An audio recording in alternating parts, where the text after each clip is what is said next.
The naval Battle of Navarino was fought on October 20, 1827, during the Greek War of Independence, in Navarino Bay, on the west coast of the Peloponnese peninsula, in the Ionian Sea. An Ottoman armada, which, in addition to imperial warships, included squadrons from the eyalets of Egypt, Tunis, and Algiers, was destroyed by an allied force of British, French and Russian vessels. It was the last major naval battle in history to be fought entirely with sailing ships, although most ships fought at anchor. The Allies' victory was achieved through superior firepower and gunnery. The central factor which precipitated the intervention of the three great powers in the Greek conflict were the Russian Empire's ambitions to expand in the Black Sea region at the expense of the Ottoman Empire and Russian emotional support for the fellow-Orthodox Christian Greeks, who had rebelled against their Ottoman overlords in 1821. Russia's intentions in the region were seen as a major geostrategic threat by the other European powers, which feared the disintegration of the Ottoman Empire and the establishment of Russian hegemony in the Balkans and the Near East. This induced Great Britain and France to bind Russia in a joint intervention to secure Greek autonomy in a manner which preserved Ottoman territorial integrity. The powers agreed, by the Treaty of London, to force the Ottoman government to grant the Greeks autonomy within the empire and dispatched naval squadrons to the eastern Mediterranean Sea to enforce their policy. The naval battle happened more by accident than by design as a result of a maneuver by the Allied Commander-in-Chief, Admiral Codrington, aimed at coercing the Ottoman commander to obey Allied instructions. The sinking of the Ottomans' Mediterranean fleet saved the fledgling Greek Republic from collapse. But it required two more military interventions, by Russia in the form of the Russo-Turkish War of 1828-9 and by a French expeditionary force to the Peloponnese to force the withdrawal of Ottoman forces from central and southern Greece and to secure Greek independence. Background: The Ottoman Empire. The Ottomans had conquered the old Greek-controlled Byzantine Empire during the late Middle Ages, taking over its territory and its capital, Constantinople, and becoming its effective successor state. Ethnic Turks were the master nation of the empire, holding political and military power, but were a minority of the empire's population, even of its Muslim population. Although officially Islamic, its Christian inhabitants represented roughly half the total population. Although granted freedom of worship and generally better treated than non-Christians in most European countries, non-Muslims in the Ottoman Empire were subject to heavy discriminatory obligations. They were required, in accordance with Islamic law, to pay a special poll tax, the jizya, which in times of poor harvests could be a crippling burden on mainly subsistence-level peasants. Under the hated devserm, Christian communities were also forced to surrender 1 in 5 infant boys of each annual class to the Ottoman military. These would be permanently separated from their families, and moved to military orphanages, where they were raised as Muslims and trained as warriors. When they reached adulthood, they were recruited to the finest regiments of the Ottoman army, especially the elite Janissary Corps.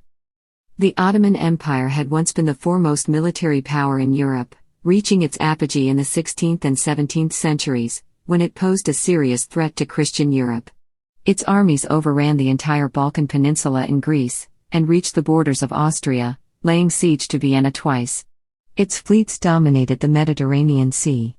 However, the Ottomans had gradually fallen behind the other European powers as they failed to modernize their political institutions, economic system and military forces. During the 18th century, the Ottoman Empire steadily lost territory in Eastern Europe to the neighboring Austrian and Russian empires. By the start of the 19th century, the Ottoman Empire was the most economically backward and militarily weak of the great powers. But its territory, even after the continuous retreats, remained vast and strategic. It encompassed the Balkans, Anatolia, and all the Arab lands from Persia to Morocco. The latter were seen by London as having crucial geostrategic significance as they constituted the link between the Mediterranean and Britain's empire in India. The Greek Revolt. In 1798. Following the sinking of the French fleet at Aboukir Bay, by Nelson and the Treaty of Amiens, the French withdrew in 1802. He emerged as de facto ruler of the country by a combination of guile and ruthlessness and was elected Pasha of Cairo in 1805. His power base was the Albanian contingent, which gave their loyalty to him and not the Turkish sultans. His rule saw the first industrialization of Egypt and the establishment of a modern army and navy. His long-term aim was to carve an empire for himself and his successors out of the collapsing Ottoman Empire. Ultimately, he had to content himself with just the hereditary rule of Egypt. He founded the dynasty which ruled Egypt until the nationalist military coup of 1952. In 1821, Greek nationalists in the Romanian principalities and in the Peloponnese and the Aegean Islands launched a series of uprisings against the Ottoman Empire, aiming to liberate ethnic Greeks from 4 centuries of Ottoman rule. The Ottoman government, known as the Porte in European diplomacy, responded with a determined effort to defeat the rebellion. For the Ottoman government, Greece was a core province. Its loss could not be contemplated, unlike other regions such as the Romanian principalities and Serbia, which were considered peripheral vassal states. The fear of the Ottoman Sultan, Mahmud II, was that the secession of even a small part of Greece such as the Peloponnese would lead to demands by Greek nationalists for the liberation of all the other regions of the empire containing Greek majorities, including central Greece, Macedonia, Thrace, Constantinople itself, western Anatolia, the Aegean Islands and Crete and Cyprus, threatening the empire's very existence. In addition, the Greeks were economically critical, as they dominated the empire's trade through their ownership of much of its merchant shipping. On a personal level, Mahmud considered the Greek revolt a monstrous betrayal by a conquered nation that had always been treated generously by the Porte. The Sultan vented his fury on the ethnarch and spiritual leader of the Greeks, the Orthodox Patriarch of Constantinople, Gregory V, whom he suspected of colluding with the rebels. As the Patriarch emerged from his cathedral, in full regalia, after celebrating Easter Mass in April 1821, he was seized by janissaries and hanged on the spot, from the cathedral gates. After being left to dangle in public for 3 days, his corpse was dragged through the streets and flung into the Bosporus. Fighting raged for several years, but by 1825, a stalemate had developed, with the Greeks unable to drive the Ottomans out of most of Greece, but the Ottomans unable to crush the revolt definitively. However, in 1825, the Sultan succeeded in breaking the stalemate. He persuaded his powerful Wali of Egypt, Muhammad Ali Pasha, who was technically his vassal but in practice autonomous, to deploy his Western-trained and equipped army and navy against the Greeks. In return, the Sultan promised to grant the rebel heartland, the Peloponnese, as a hereditary fief to Ali's eldest son, Ibrahim. In February 1825, Ibrahim led an expeditionary force of 16,000 into the Peloponnese, and soon overran its western part. He failed, however, to take the eastern section, where the rebel government was based.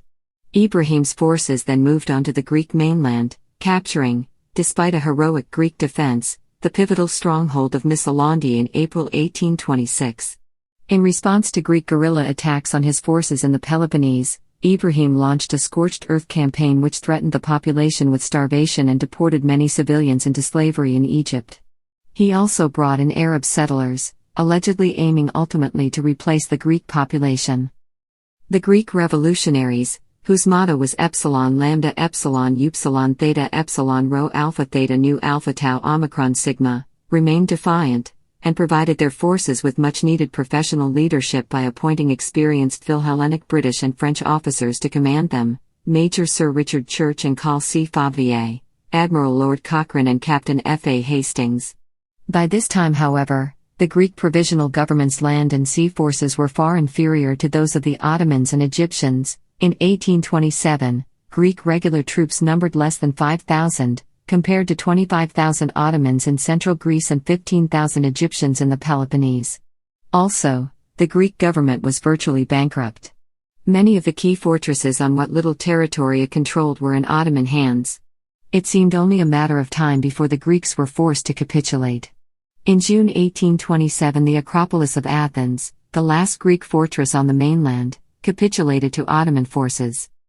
At this critical juncture, the Greek cause was rescued by the decision of 3 great powers, Great Britain, France, and Russia, to intervene jointly in the conflict. Motives of the great powers. Post-Napoleonic Europe. The Greek Revolution took place in the aftermath of the Napoleonic Wars, which ended in 1815. The victorious Allied powers were determined to prevent any repetition of the subversive chaos caused by the French Revolution, and by Napoleon's subsequent attempt to export it to the rest of Europe. At the Congress of Vienna was born the Conservative Order, the principle that the legitimate monarchies of Europe should be inviolable, in both their constitution and territory. The new order was to be defended against all by the great powers acting in concert, after negotiations at periodic conferences.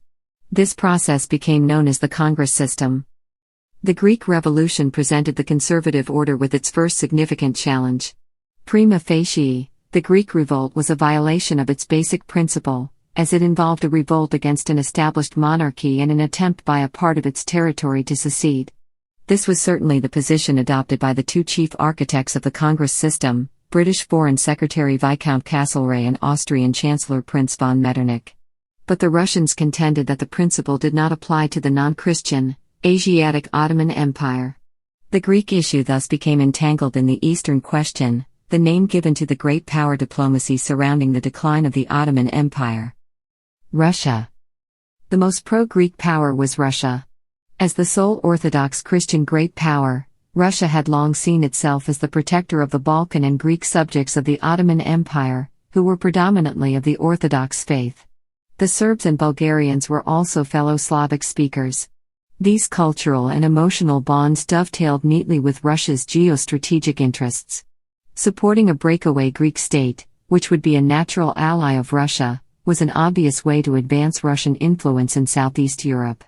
The main problem for supporters of Greece and Russia was that Greece was only one of several issues that were in contention between St. Petersburg and the Sublime Porte. Others included Russia's ambition to impose a protectorate over the Romanian principalities and Serbia, its demands for control of the principalities' Black Sea ports, the right of Russian warships to sail through the Bosporus, and Russia's annexation of territories in the Caucasus.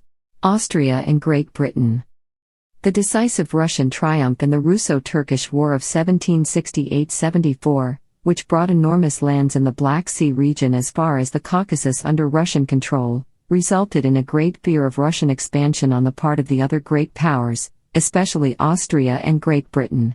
Austrian foreign policy underwent a complete volte-face. For centuries the Austrians were the Ottomans' archenemies, bloodily contesting literally every inch of Hungary and Transylvania. But from the late 18th century onwards, the Austrians, threatened with encirclement by Russian ambitions in the Balkans, became firm supporters of the Ottoman Empire's integrity. In this they were joined by Great Britain, whose leaders were fearful of Russian expansion into Central Asia as a threat to British India. The British government was concerned that a successful Greek secession could trigger a series of nationalist revolts that could lead to the disintegration of the Ottoman Empire, leaving an enormous power vacuum which the Russians were best placed to fill.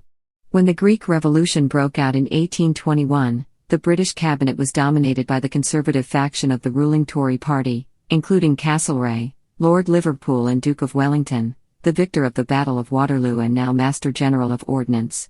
These men were resolute supporters of Ottoman territorial integrity. France. The French government's involvement had somewhat confused motives. France's defeat in the Napoleonic Wars had confirmed Britain's naval supremacy in the Mediterranean.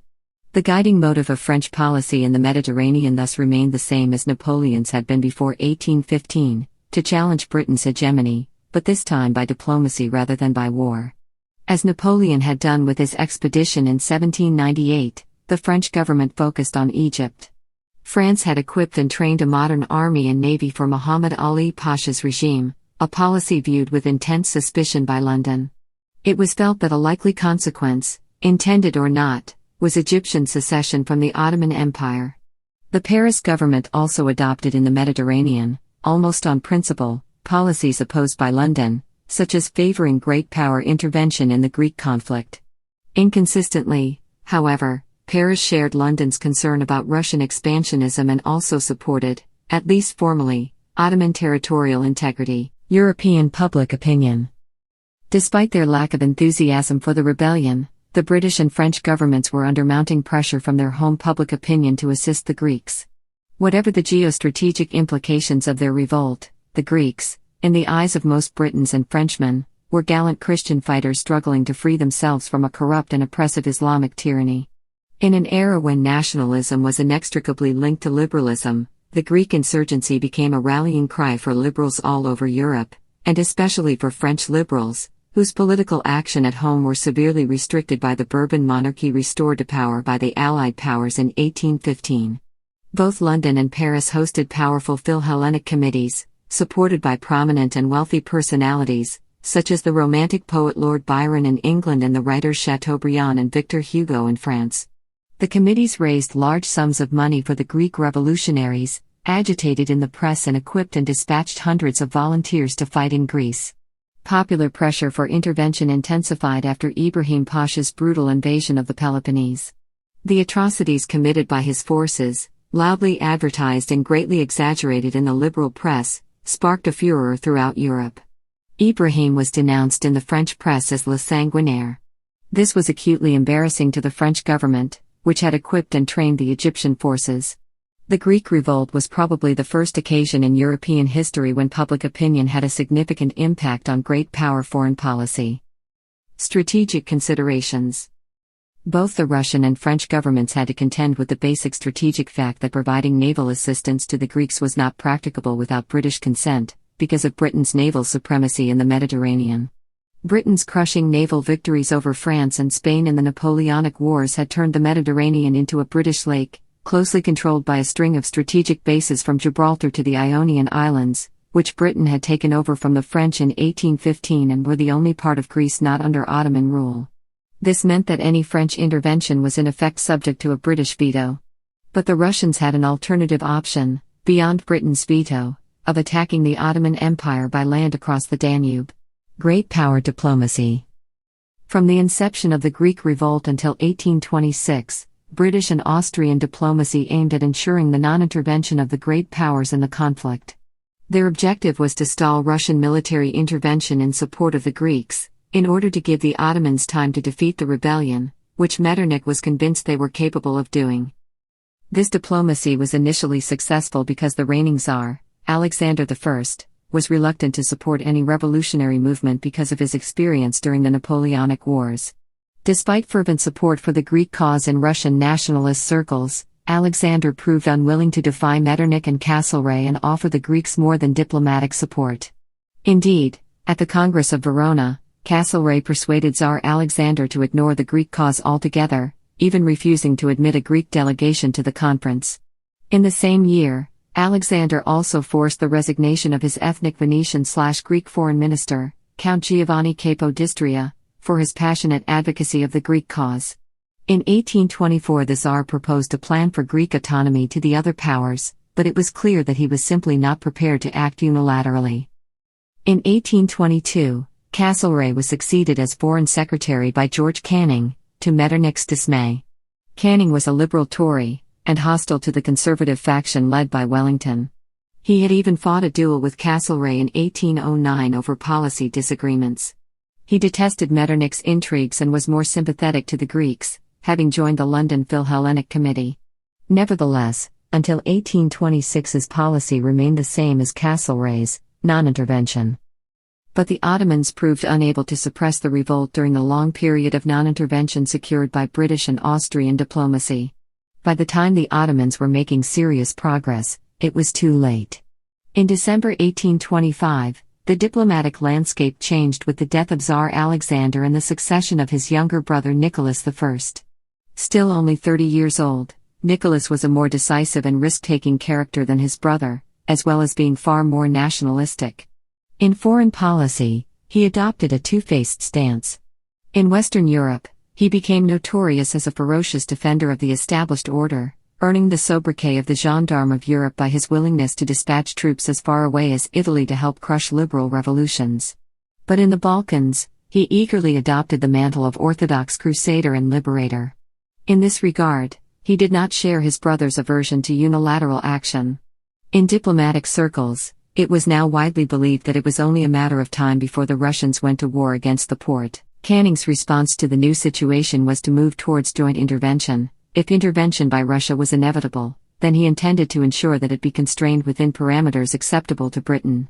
He promoted a solution essentially the same as Tsar Alexander's, Greek autonomy under Ottoman suzerainty. The formula was enough to satisfy the Russians, while for the British it had the attraction of preserving Ottoman territorial integrity. A protocol centered on this proposal and envisaging the powers' mediation was signed by Britain and Russia in April 1826. This was a turning point in British policy, as it envisaged intervention for the first time. The Tsar then surprised the British by making the protocol public and using it as a lever to pressure the Porte. However, neither the Tsar nor the Porte were yet ready for war. Both governments were in the process of modernizing their armies, and the Tsar was also concerned with internal unrest in the wake of the Decembrist coup attempt which had nearly prevented his accession. As a result, both settled for a compromise, signing the Convention of Ackerman in October 1826. In return for the Tsar dropping the Greek issue from the negotiations, the Sultan conceded long-standing Russian demands as regards the Romanian principalities and Serbia. The Porte probably believed it had bought off Russian support for the Greeks, neutralizing the Anglo-Russian Protocol of April. But Tsar Nicholas had no intention of forgetting Greece. Negotiations proceeded on a formal treaty based on the protocol, now with France included. But progress stalled, largely because of continuing opposition within the British cabinet to intervention, led by the Duke of Wellington. The Tsar became impatient, and stepped up pressure on Great Britain by dispatching in October 1826 a naval squadron to the Mediterranean from St. Petersburg, sending them off by expressing confidence that they would soon be able to dispatch the Ottoman fleet à la Russe. The squadron pointedly visited the British naval base of Portsmouth en route. This implied threat of unilateral action by Russia strengthened Canning's hand in the cabinet, when, in April 1827, Liverpool was obliged by illness to step down as Prime Minister. Canning won the contest to succeed him. Wellington promptly resigned, clearing the way for a treaty to be concluded. Treaty of London. The three powers signed the Treaty of London on July 6, 1827. Citing the disruption of trade in the Mediterranean caused by the war as the justification for Allied intervention, the treaty called for an immediate armistice between the belligerents, in effect demanding a cessation of Ottoman military operations in Greece just when the Ottomans had victory in their grasp. It also offered Allied mediation in the negotiations on a final settlement that were to follow the armistice. The treaty called on the Porte to grant the Greeks autonomy. The treaty envisaged Greece remaining under Ottoman suzerainty, and paying an annual tribute to the Sultan. The amount of tribute was to be negotiated and fixed permanently, to avoid the situation which had developed in the Romanian principalities, where variable tributes had become crushing burdens and had kept those countries in poverty for 2 centuries. A secret clause in the agreement provided that if the Porte failed to accept the armistice within a month, each signatory power would dispatch a consul to Nafplion, the capital of the Hellenic Republic, thereby granting de facto recognition to the rebel government, something no power had done hitherto. The same clause authorized the signatories in concert to instruct their naval commanders in the Mediterranean to take all measures that circumstances may suggest to enforce the Allied demands, if the Ottomans failed to comply within the specified time limit. However, the clause added that Allied commanders should not take sides in the conflict.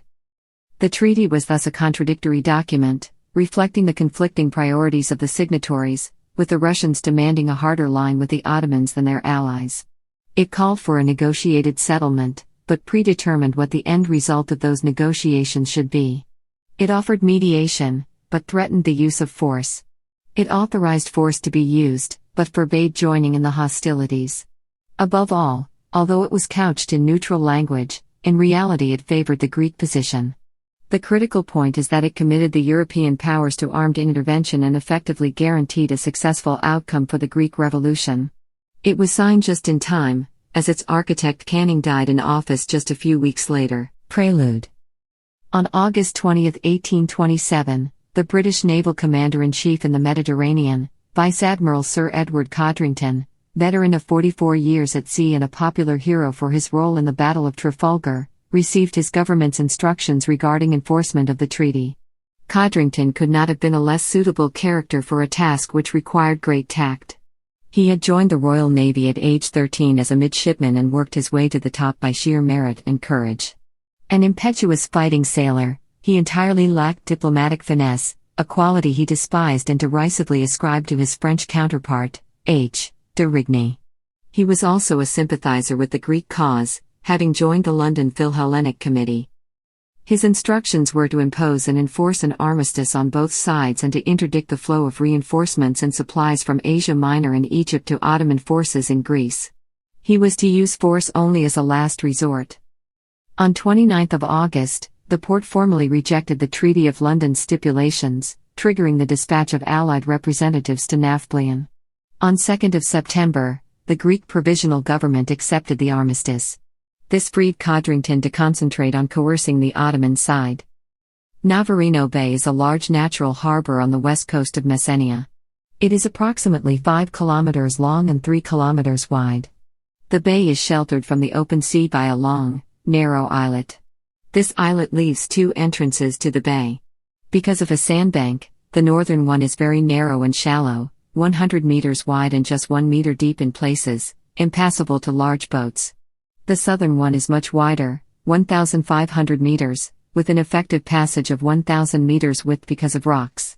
The southern entrance was at that time guarded by an Ottoman-held fort, at Navarino. During the Greek insurgency, the bay was used by the Ottoman Navy as its main operational base in the Peloponnese. A large Ottoman Egyptian fleet, which had been warned by the British and French to stay away from Greece, left Alexandria on August 5, 1827 and joined other Ottoman units at Navarino on 8 September. In response, Codrington arrived with his squadron off Navarino on 12 September. In talks on 25 September with Ibrahim Pasha and the Ottoman admiral, he extracted verbal promises that they would cease offensive operations by land and sea. After these talks, Codrington withdrew to the nearby British-controlled Ionian island of Zante, leaving a frigate off Navarino to keep watch on the Ottoman fleet. But the Ottomans soon violated these undertakings. Ibrahim was outraged that, while he was expected to observe a ceasefire, Codrington seemingly allowed the Greeks to continue military operations unhindered. The Greeks' British commanders were on the offensive at the entrance of the strategically vital Gulf of Corinth. Church's army lay siege to the Ottoman-held port of Patras, while Cochrane organized a revolt behind Ottoman lines in Epirus. By sea, Hastings' steam-powered warship, the Carteria, launched a daring night raid at It on the northern shore of the Gulf, sinking 9 Ottoman gunboats. The problem for Codrington was that these officers were acting on their own initiative, largely ignoring the often contradictory directives of their employer, the Greek provisional government. Recognizing that appeals to the latter were ineffective, Codrington dispatched aides directly to the British commanders to demand that they cease operations, but with little result. After a vain protest to Codrington, Ibrahim decided to act. On 1 October, he dispatched a naval squadron to reinforce the Patras garrison. It was intercepted by Codrington's squadron at the entrance to the Gulf, and forced to return to Navarino, shadowed by Codrington. Ibrahim tried again on the night of 3/4 October, this time leading the squadron in person. Using the darkness, he succeeded in slipping past the British picket ship unobserved, but was prevented from entering the Gulf by a strong headwind. His squadron was obliged to anchor in the lee of Cape Papas and wait out the storm. This gave Codrington time to catch up, and the British squadron, after a whole day of fighting the wind, arrived off Papas on the evening of 4 October. Codrington fired a series of warning broadsides, and Ibrahim reluctantly decided to turn back. In the meantime, Ibrahim's scorched earth policy continued unabated on land. The fires of burning villages and fields were clearly visible from Allied ships standing offshore. A British landing party reported that the population of Messina was close to mass starvation. On 13 October, Codrington was joined off Navarino by his Allied support, a French squadron under de Rigny and a Russian squadron under El Haydn. On 18 October, after futile attempts to contact Ibrahim Pasha, Codrington, in conference with his Allied colleagues, took the fateful decision to enter Navarino Bay and anchor his ships face-to-face with the Ottoman/Egyptian fleet. It was decided that with winter approaching, it was impracticable to maintain an effective blockade of Navarino and that in any event, the population of the Peloponnese had to be safeguarded. Although this was a highly provocative act, Codrington claimed that there was no intention to engage in battle, but only to make a show of force to induce the Ottomans to respect the armistice and to desist from atrocities against the civilian population. Relative strength of the two fleets. Allies. The Allied navies at this time were still deploying essentially the same technology as during the Napoleonic Wars: sailing ships, unarmored wooden hulls and muzzle-loading smoothbore cannon. The navies, especially the British one, had ignored the new technologies that were to transform them by the 1850s: steam propulsion, ironclad hulls, rifled guns and explosive shells. All these had been invented by 1827, but their development for naval warfare, let alone introduction, met dogged resistance from senior naval echelons. In the words of one scholar, the great admirals of the 18th century would have had no difficulty in taking over Codrington's command at short notice. The British Navy did not deploy steam warships until the 1840s. Ironically, the fledgling navy of the Greek revolutionaries was far ahead of the field. They possessed a small warship propelled by steam-powered paddles called the carteria. Entering service in 1826, it was the first steam warship to see combat in history. However, the Royal Navy's warships had seen some improvements. Ships with triple-gun decks such as Nelson's famous HMS Victory had been phased out. Triple-deckers had been found to be too unstable and difficult to maneuver.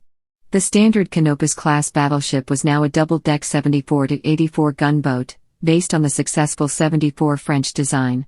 In addition, gun calibers had been upgraded. The Napoleonic-era Fame-class battleships had been equipped with 32-pounders on the main gun deck, 18-pounders on the upper deck and 9 and 12-pounders on the superstructures. In contrast, the guns were now all 24 or 32-pounders. Frigates were either double-deckers of 50 to 60 guns, or single-deckers with 24 to 44 guns.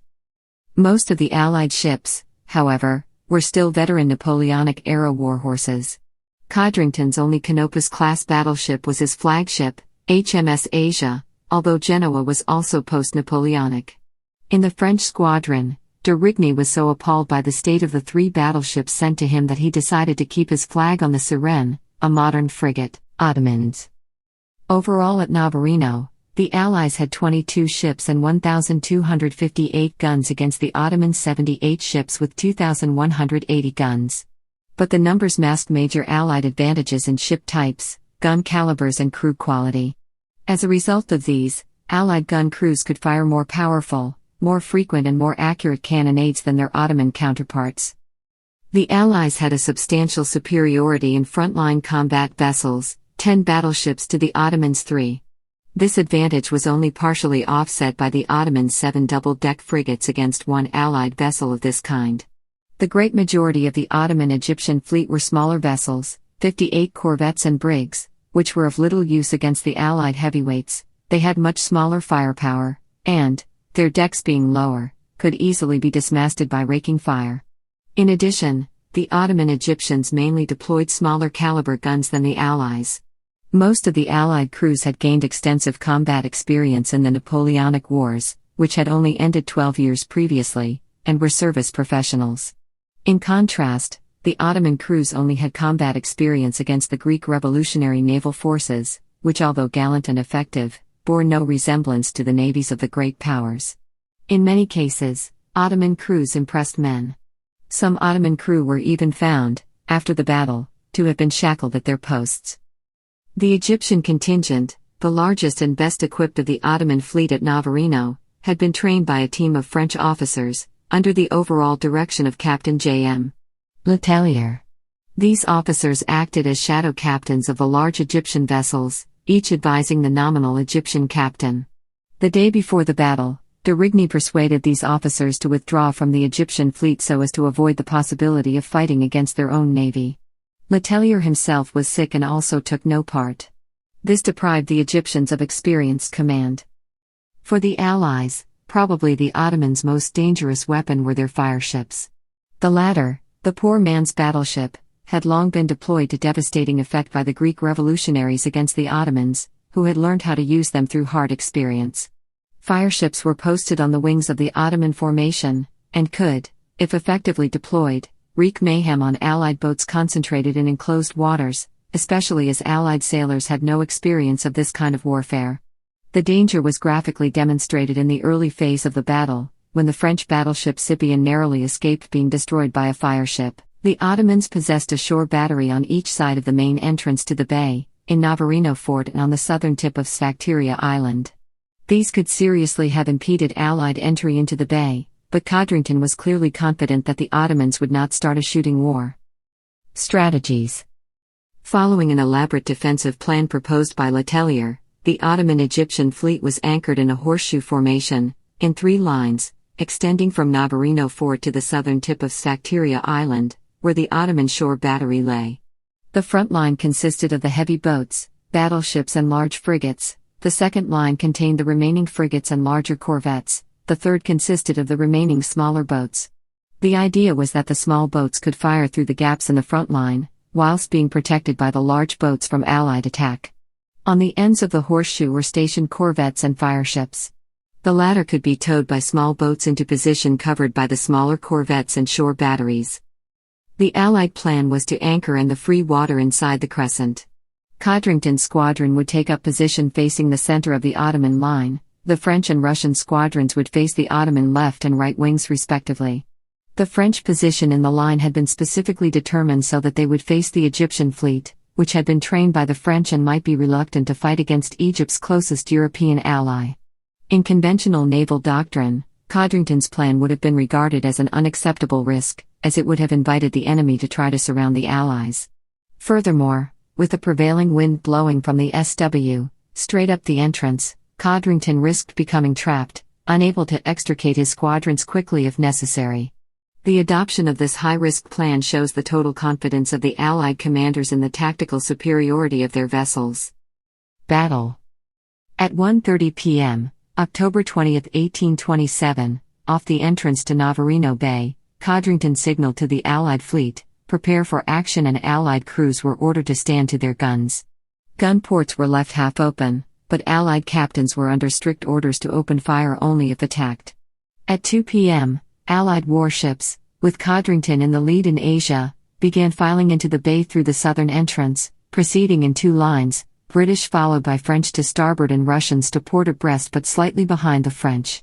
There was no attempt to prevent their entry by the Ottoman shore batteries or their corvettes posted at the entrance, but Codrington received a launch carrying a message from Ibrahim Pasha. This stated that he had not given permission for the Allies to enter the bay, and demanded that they withdraw. Codrington dismissed Ibrahim's objection, replying that he had come to give orders, not to take them. He warned that if the Ottomans opened fire, their fleet would be destroyed. As his flagship cast anchor in the middle of the Ottoman line, Codrington ordered a brass band to play on deck to emphasize his peaceful intentions.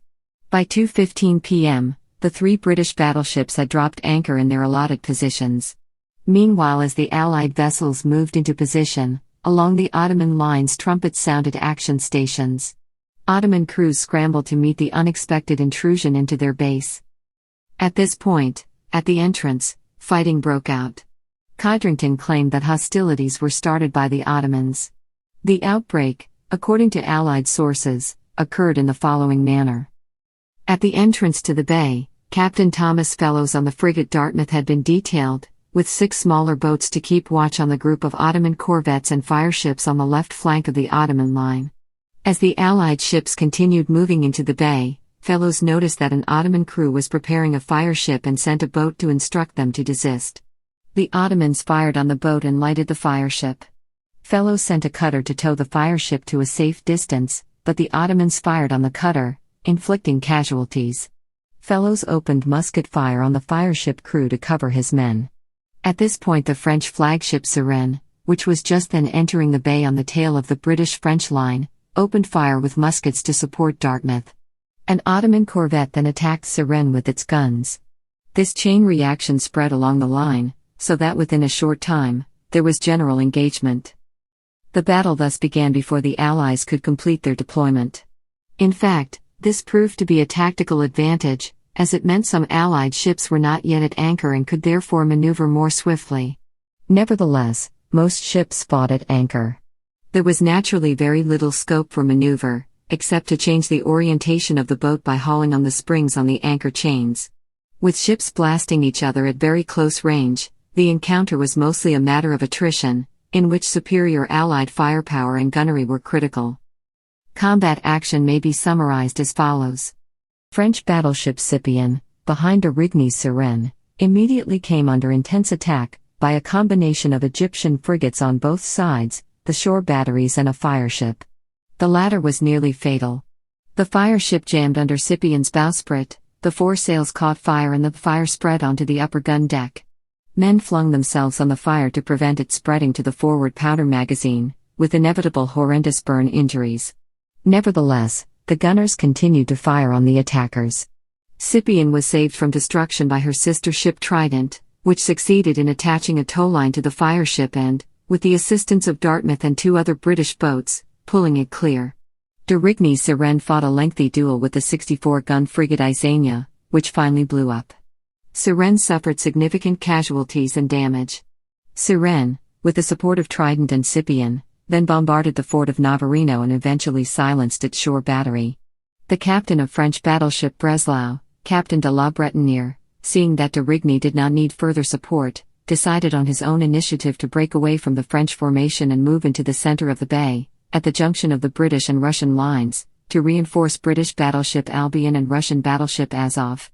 Both were hard-pressed. Albion, which had wrecked an Ottoman frigate as she anchored, was under fire from all three Ottoman battleships simultaneously. Fortunately for her, the enemy gunnery was inept.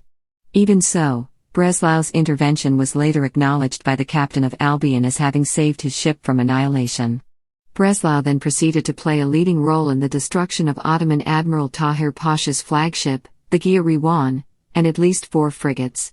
Codrington's Asia was anchored between Ottoman Admiral Kapitan Bey's flagship, battleship Fatih Bari, and Egyptian Muharrem Bey's frigate Guerriere. Kapitan Bey opened fire, but Muharrem Bey sent word to Codrington that he was not going to attack. This enabled Asia to concentrate its fire on Fatih Bari, which was in a poor condition and inadequately manned. Asia's deadly fire shortly disabled her.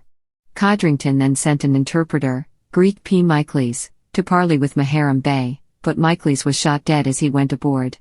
Guerriere then opened fire, but was reduced to a burning wreck within 20 minutes by crushing broadsides from Asia and Azov. However, Asia suffered severe casualties and damage due to a concentration of heavy fire from smaller Ottoman boats in the second and third lines of the Ottoman formation. As Letellier had planned, these boats fired through the gaps in the front line. Codrington also believed that Asia had taken serious hits by mistake from sister battleship Genoa. The Russians under Haydn were the last to take up station, as was planned. Their position, on the right end of the Ottoman crescent, was the most exposed. The fighting in this sector was even more intense than elsewhere. Azov sank or disabled 3 large frigates and a corvette, but herself took 153 hits, several below the waterline. The British frigates Armide and Talbot initially had to face the frigates on the Ottoman right wing and the island shore battery unsupported, as the other 2 frigates were away and arrived later. They were saved from annihilation by the arrival of the Russian frigates. The British and French small boats, under the overall direction of frigate Dartmouth, had been allotted the vital task of preventing fireship attacks. Their success was complete. Apart from the initial fireship attack on Scipion, not a single fireship struck a target during the battle. A number of small boats greatly distinguished themselves, suffering casualties as great, in proportion, as the battleships. By about halftime in the battle, all 3 Ottoman battleships and most of the large frigates of the first line had been dispatched.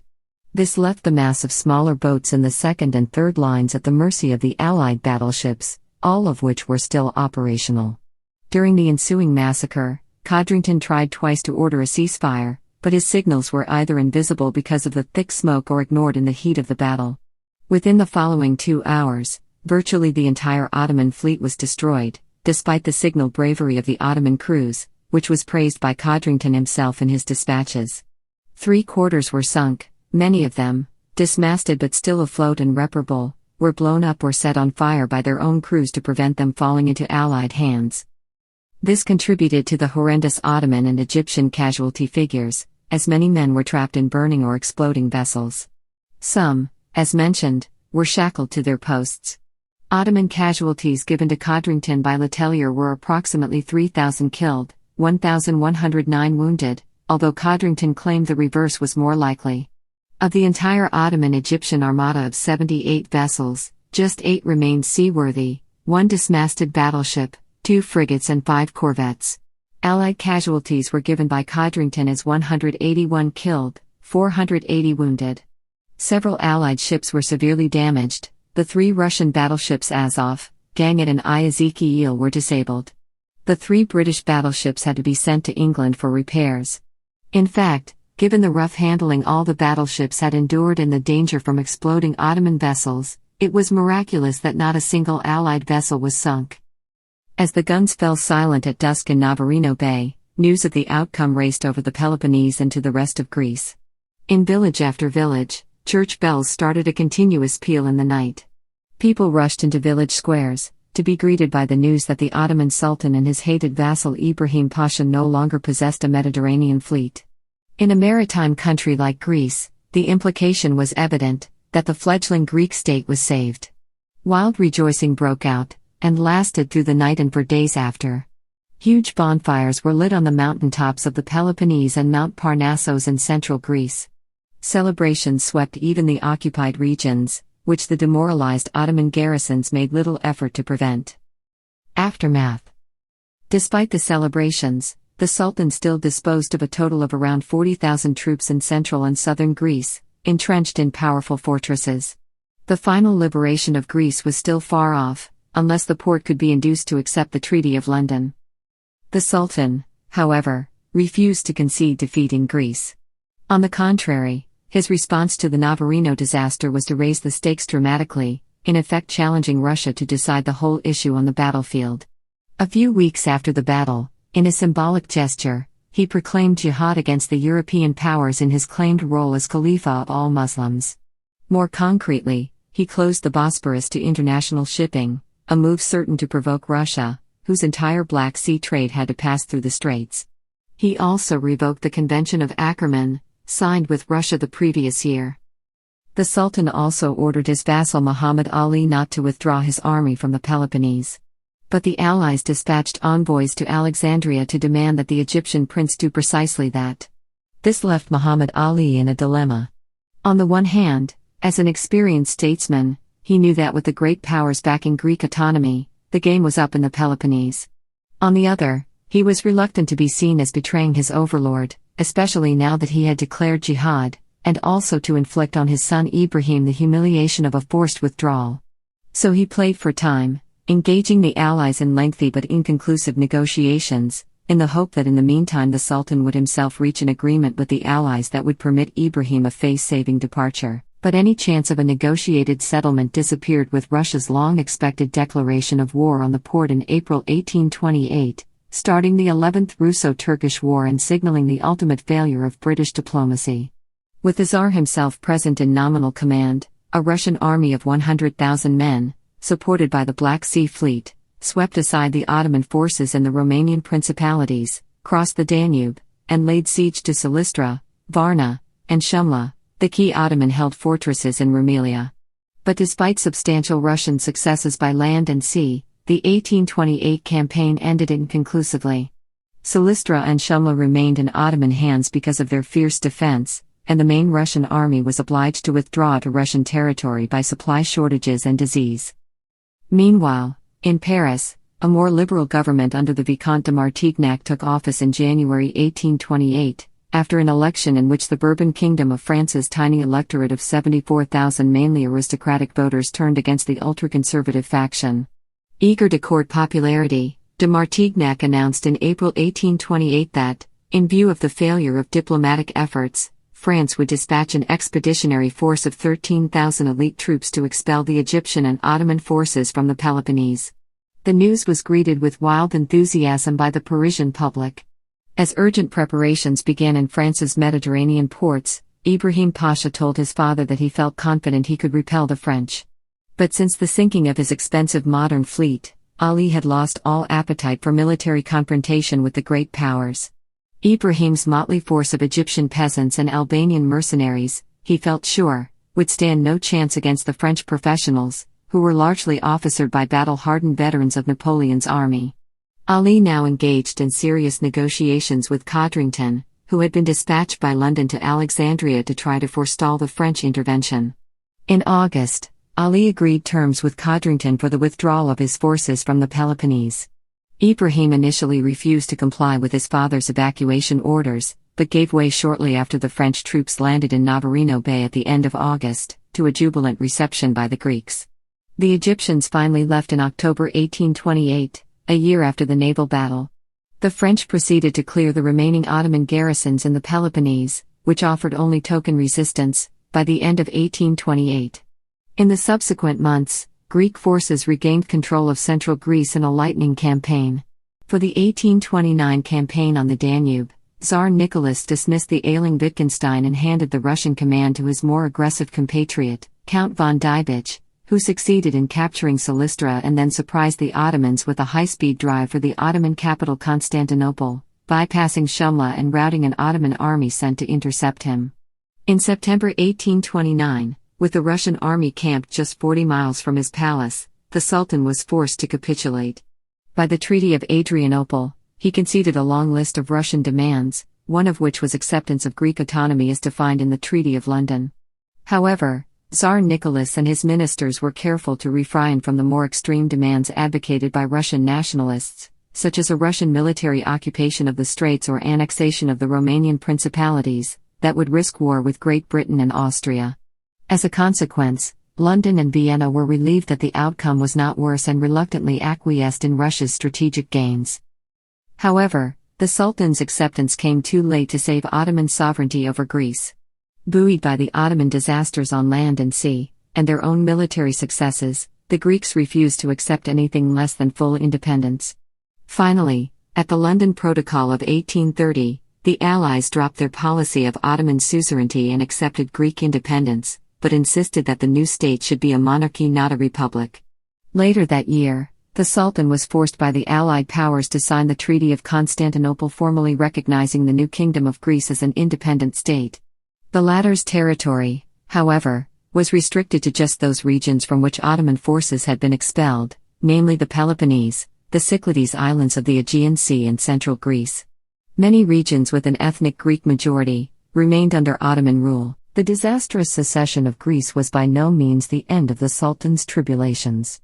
Ironically, the gravest threat to the Ottoman Empire's integrity that emerged was not from Russia, but from Egypt. Having lost his fleet and the hereditary fiefdom promised to his son, Muhammad Ali now demanded as compensation that Ibrahim be appointed Wali of the Ottoman province of Syria. When the Sultan refused, Muhammad Ali sent an army under Ibrahim into Syria in 1831. Swiftly defeating the local Ottoman forces and overrunning the province, Ibrahim crushed an Ottoman army in Anatolia and prepared to march on Constantinople. He was forced to stop by the intervention of Britain and France, which, however, obliged the Porte to grant Ibrahim control of not only Syria, but also the island of Crete and of the Hijaz region of Arabia. His rule was characteristically oppressive and sparked a series of indigenous revolts, notably the Palestinian Arab Revolt of 1834. In 1839, the Sultan launched a military attempt to oust him, but the Ottoman army was again routed by Ibrahim, who again invaded Anatolia. At this critical juncture, the exhausted Mahmud II died and was succeeded by his teenage son, Abdülmecid I. Faced with the specter of the disintegration of the Ottoman Empire, the British and Austrian navies intervened directly in the Levant by blockading the Nile Delta coast and forced Ali to withdraw his forces from Syria.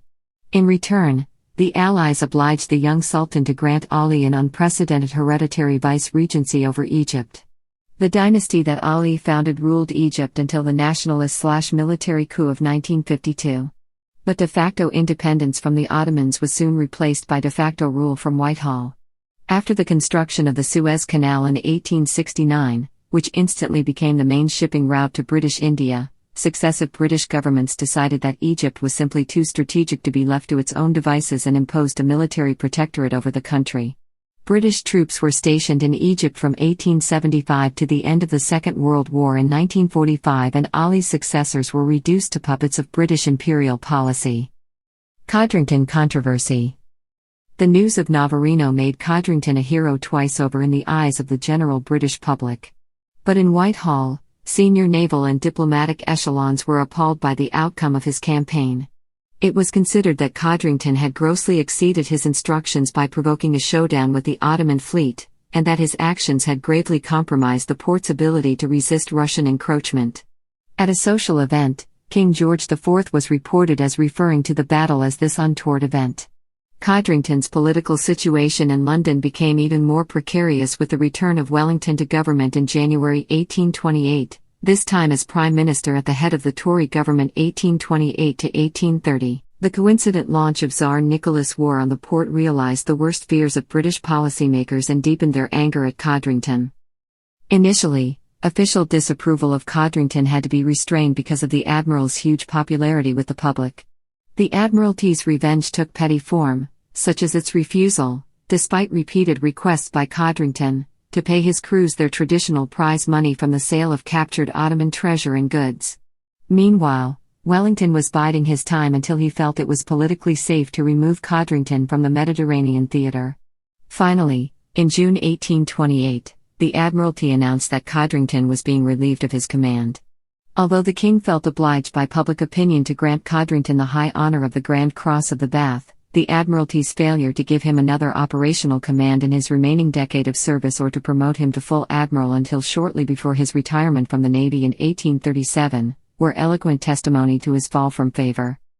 Codrington spent much time in his later years defending his actions in Greece. His enemies accused him of deliberately plotting the destruction of the Ottoman fleet because of his Hellenophile sympathies, a charge that Codrington vehemently denied. The issue turned on whether he knew that his move into Navarino Bay would result in a battle. The evidence is mixed. On the one hand, there are Codrington's clear orders to his captains to engage only if attacked. On the other is Codrington's private correspondence, notably to his sister, which suggests that he regarded a military showdown as inevitable. Commemoration of the battle. There are a number of memorials to the battle around Navarino Bay. The main square of Pylos, 3 Admiral Square, has as its centerpiece a 3-sided marble monument, with profiles of Codrington, Haydn, and de Rigny on the 3 sides. Memorials to the dead of the 3 allies are to be found on the islands in the bay, Hellenaki Islet, Pylos Islet, and Sphacteria Island. The Russian memorial is the most impressive, consisting of a small wooden chapel in the Russian Orthodox style. Additionally, there is a memorial to the Philhellene Santrosa, who was killed in an earlier battle, on the rocky shore of Sphacteria. The battle is commemorated each year on 20th of October by all-day celebrations in 3 Admiral Square in Pylos, hosted by the mayor of Pylos. The Russian, French and British governments send representatives to the ceremonies, and in the case of the Russians, a warship and its crew. It was the source of the name for the Russian corvette Navarin and the Russian battleship Navarin. Some bronze from the sunken Ottoman ships was bought by Anton Samasa in Trieste and was in 1834 used for the main bell of St. Judok's Church in Sveti Jost near Kron, Carniola. It bears an inscription by the Slovene Romantic poet Franz Przerin. My bronze was found at the bottom of the sea, when the kingdom of Turkey was ended and healed by Navarino. It was bought by a pilgrim, cast into a bell by Samasa. Now I announce God's honor from St. Jodocus's embrasures.